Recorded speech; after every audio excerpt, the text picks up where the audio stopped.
Our most successful leaders follow two major mantras. One is to seize the data, and the other is to seize the day.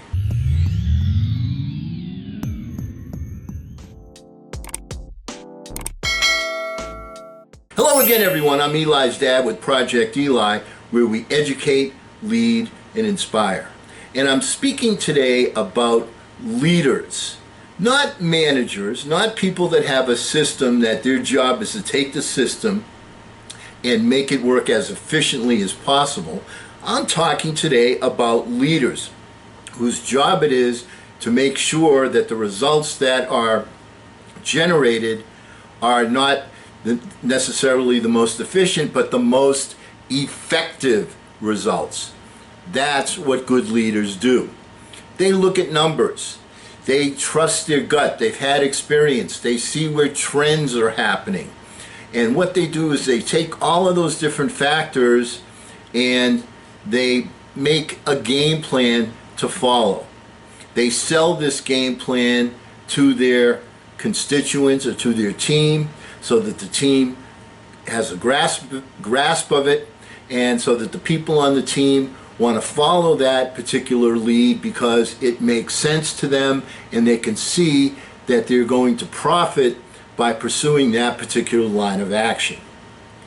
What company do you know that does not look at numbers, that does not look at the data? Well, in our present scenario, that tends to be kind of a difficult thing. Why? Because we're not doing any testing. Yeah, there's some testing going on, but you kind of have to have symptoms of the virus to get tested. I wanted to get tested. I checked on the computer and I didn't have the appropriate symptoms, so they said, don't go. All right, we can't, it's not a wise thing for you to go.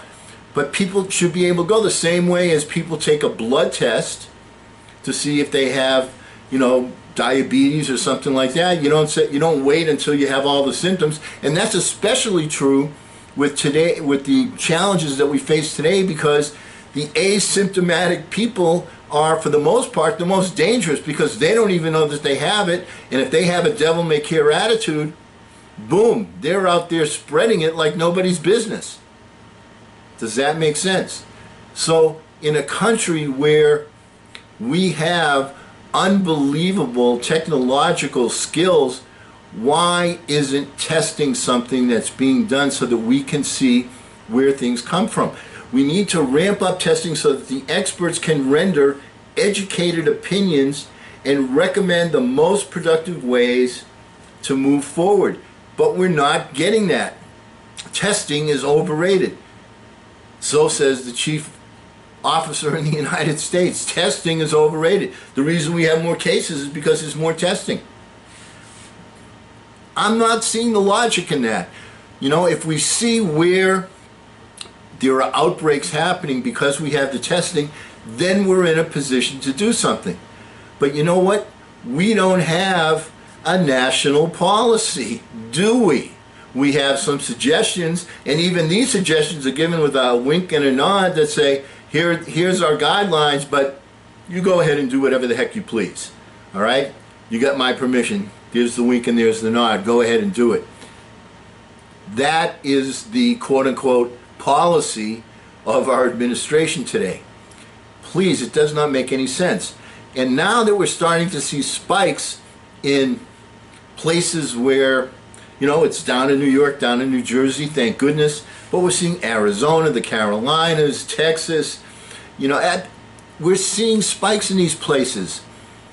And we're going to face all of the same problems. Who was it who said recently in a soundbite that if you don't pay attention to history, you're destined to repeat it? Well, we're putting our states, our governors, which are in a bad enough financial circumstance right now, this minute, because of this virus, we're putting them in a worse state that we've already lived through, yet have not taken any steps to overcome.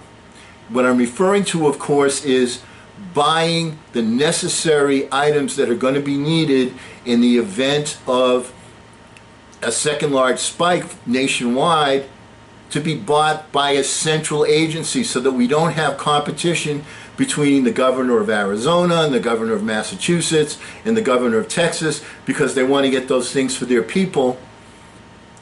Why don't we have some sort of a national buying syndicate? Do you think Walmart goes out in each individual store, competes with another store for a particular product? Or do they go out and they buy things in tremendous bulk and get them to their stores because that is the most effective and efficient way to get this job done?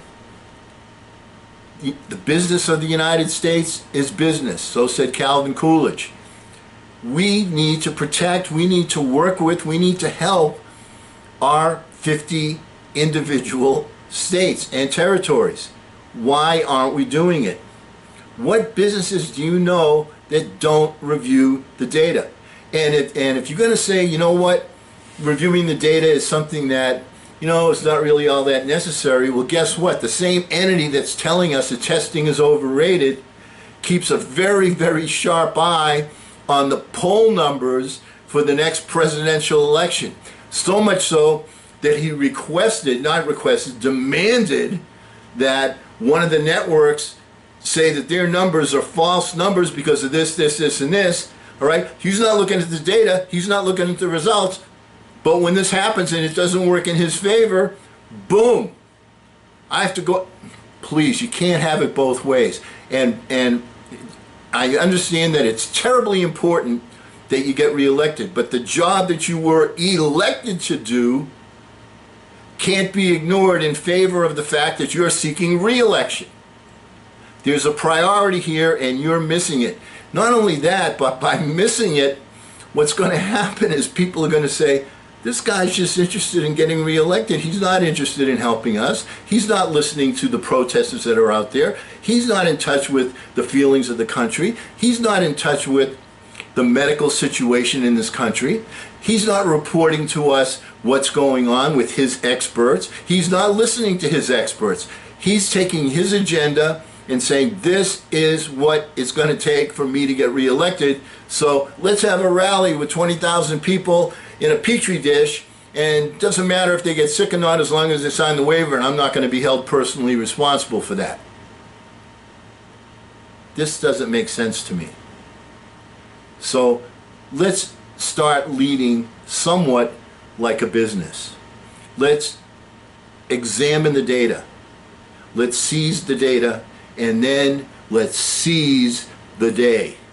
And let's take the steps that are necessary so that this country will be in a position health-wise to move forward, because there is no economic comeback until we feel that we are safe. Because who's going to want to go out to a restaurant if they don't feel that they're safe? Very few people. And because we will never end our meetings on a philosophical note, let's seize the data, let's seize the day, get out there and charge! I'm Eli's dad.